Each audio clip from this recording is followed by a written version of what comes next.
Please remain standing while the colors are retired. Detail, right face. Forward, march.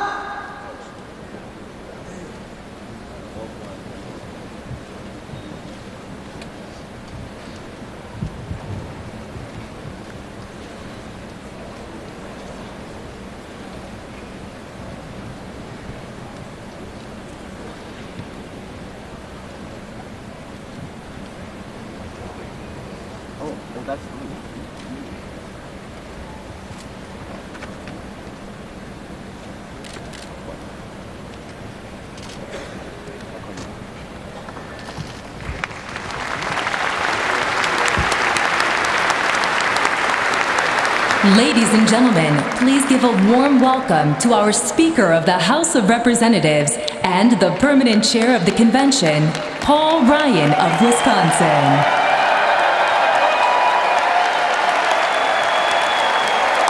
Hey, everybody. Hey, Wisconsin. Hello, everyone. It is an honor to be here. Before we begin, I would like to remind the delegates of the provisions of the rules which require that each candidate for nomination for President of the United States demonstrate sufficient support prior to the presentation of the name of the candidate for nomination. The chair wishes to inform the delegates at this time that it has been furnished in a timely manner with evidence of sufficient support of the candidates who will be presented for President and Vice President of the United States in compliance with the rules of the convention.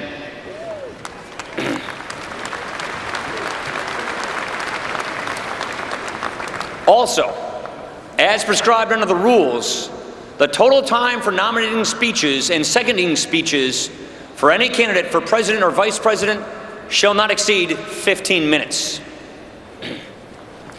It has also been custom at past conventions to permit the chair to recognize non-delegates for the purpose of making nominating speeches and seconding speeches. Without objection, the reading of the roll call for states presenting the names for candidates for nomination is dispensed with, and non-delegates shall be permitted to make nominating and seconding speeches.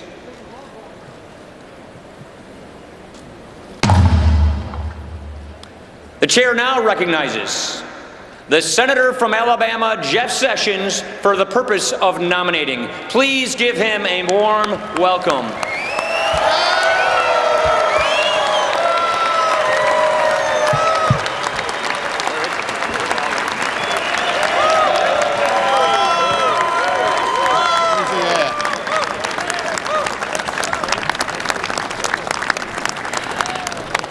Mr. Speaker, Americans love our country like no other people on earth.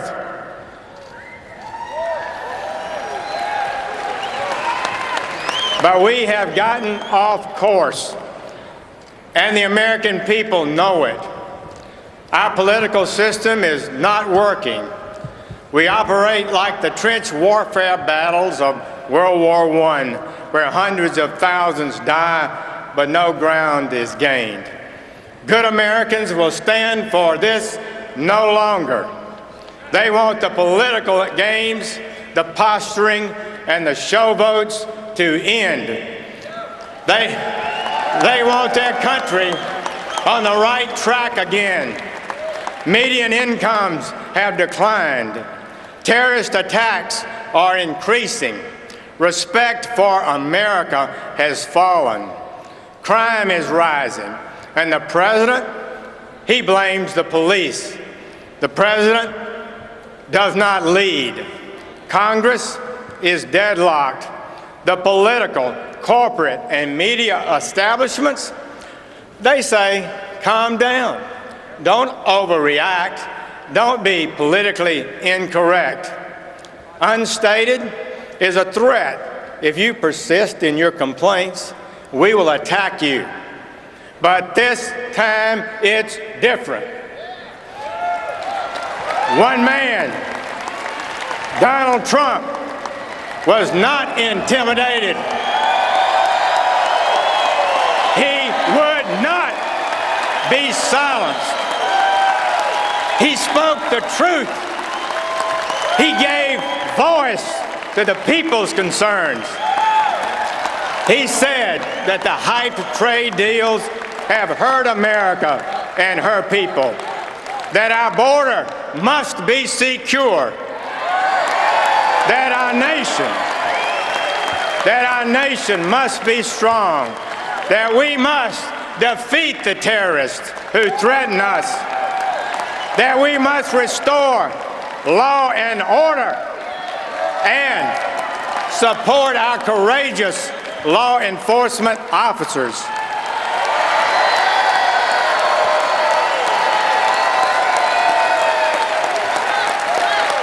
The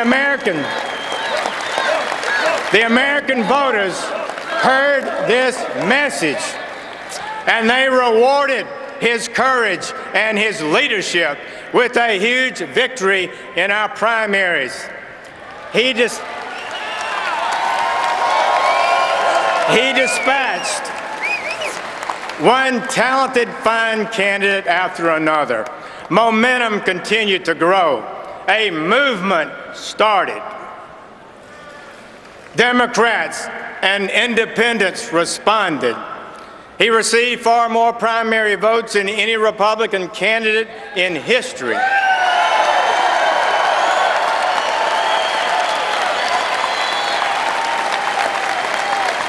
Let me tell you about the Donald Trump I've come to know. He has a wonderful family, which he loves intensely. In his personal relations, he is unfailingly courteous and generous, and he's positive by nature. He has tremendous energy and strength. He is a warrior and a winner.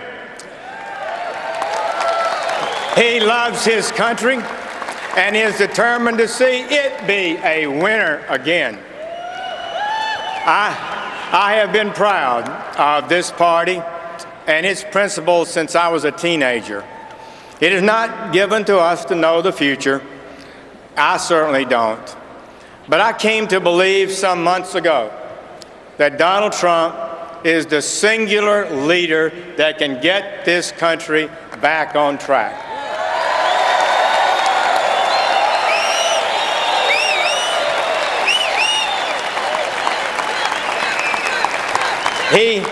He has the strength, the courage, and will to get it done. He and the American people share a common goal, and together we will make America great again.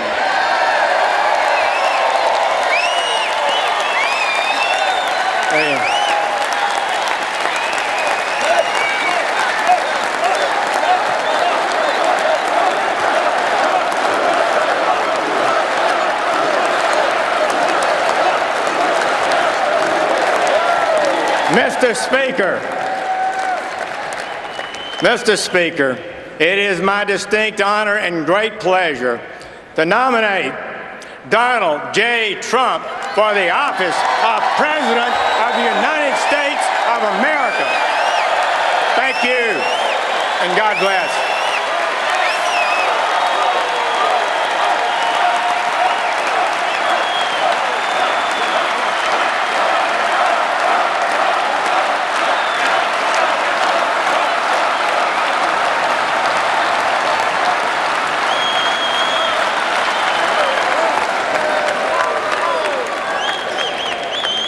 Off to a good start. All right.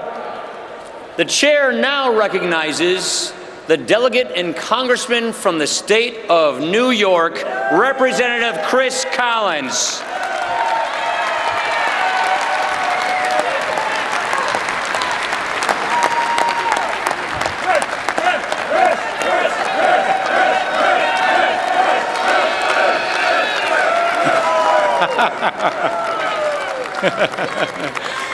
Thank you, my fellow New Yorkers.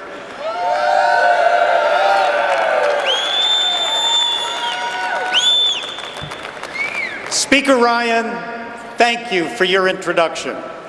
Thank you for your leadership and willingness to put forth policies that will truly make America great again. As the first member of Congress to endorse Donald Trump, I also want to thank Senator Sessions, who has stood with me from the beginning in support of Donald Trump.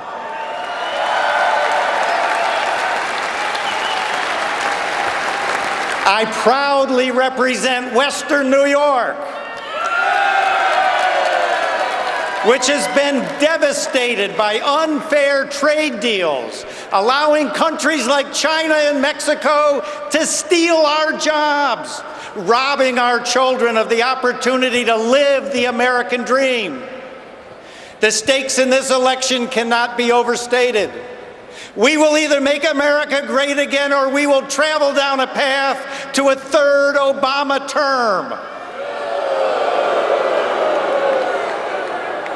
Under Barack Obama, we have been losing.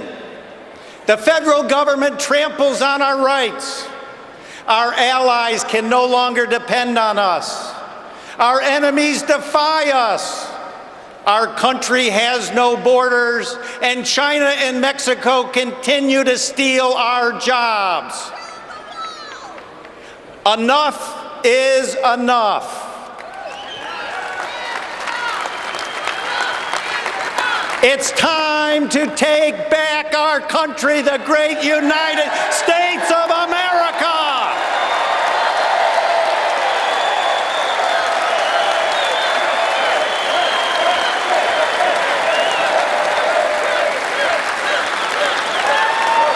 President Trump is going to build a wall and secure our borders. President Trump is going to defeat terrorism and make our country safe again.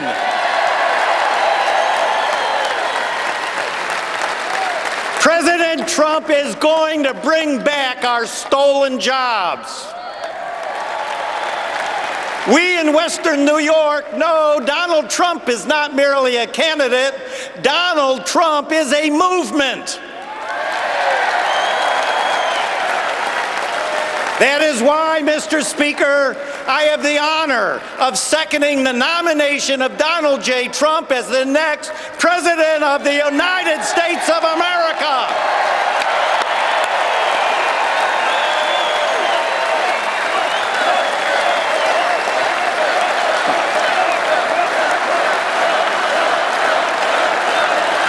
You got it. Thank you all. Thank you all. Thank you.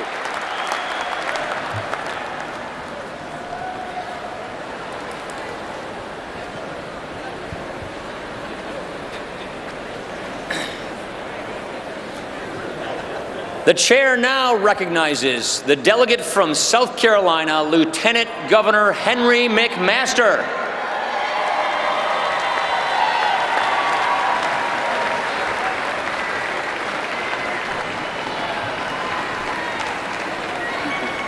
Thank you, Mr. Speaker.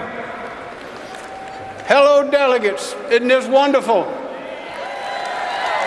I am so happy to be here with you. I asked Peggy, my wife, if she had ever in her wildest dreams seen me standing here nominating Donald Trump for president. And Peggy said, and I quote, "I hate to tell you, but I've never seen you in any of my wildest dreams."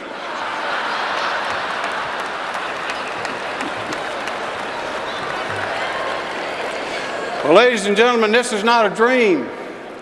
This is the real thing. And it's deadly serious. We got a lot of work to do. They tell me that I was the first elected official to endorse Donald Trump in the country. And it was lonely for a while. But no more. So it is with greatest pride and happiness that I second his nomination for President of the United States of America.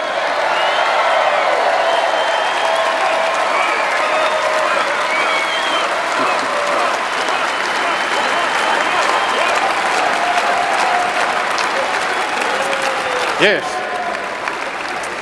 On December 7th, 1941, after the withering attack on Pearl Harbor, Admiral Yamamoto said, and I quote, "I feel all we have done is to awaken a sleeping giant and fill him with a terrible resolve."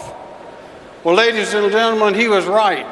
And for many years, the might, goodness, and resolve of America made the world a better place. But today, the current administration has abandoned what little confidence they ever had in our Constitution and our country. And the world has lost confidence in us. The inevitable consequence: weakness, decline, and ultimately chaos and oblivion. We feel an eerie unease in C.S. Lewis's haunting words of men without chests. But ladies and gentlemen, that is about to change. It's about to change because finally, after 8 years of incompetence, arrogance, and disrespect for the rule of law, the American people have had enough.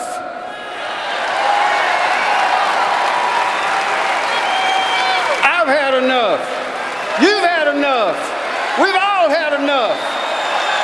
And it's time to act. And we're going to act.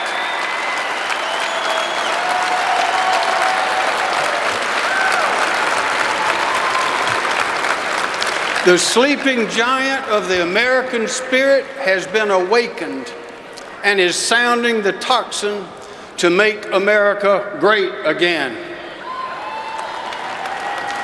Let me tell you what I know. Donald Trump is a remarkable man. He is a man of uncommon strength, uncommon determination, accomplishment, and vision. He may be the only man perfectly equipped to win the ferocious battle ahead. Perhaps you have not seen Donald Trump with the people, as I have, thousands of them, at the rallies, sometimes in waiting in line 8 hours, 10 hours, for the chance just to get inside the building to see the man. I have never seen anything like it.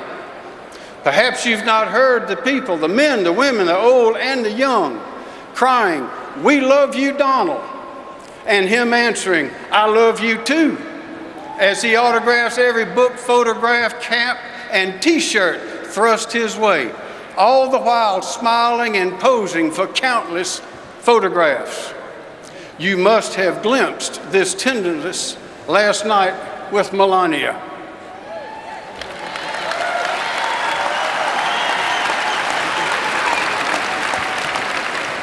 We know this man loves his family, and he is walking away from a business enterprise many can hardly imagine, because he loves his country and he wants to go to work for us.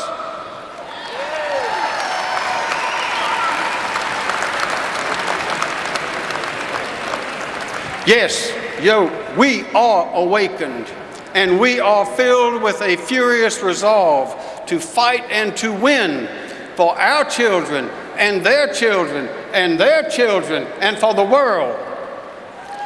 Finally, to paraphrase one of the poets of our time, Buffalo Springfield, there's something happening here. What it is precisely clear. We are going to make America great again with Donald Trump. Thank you, and God bless you.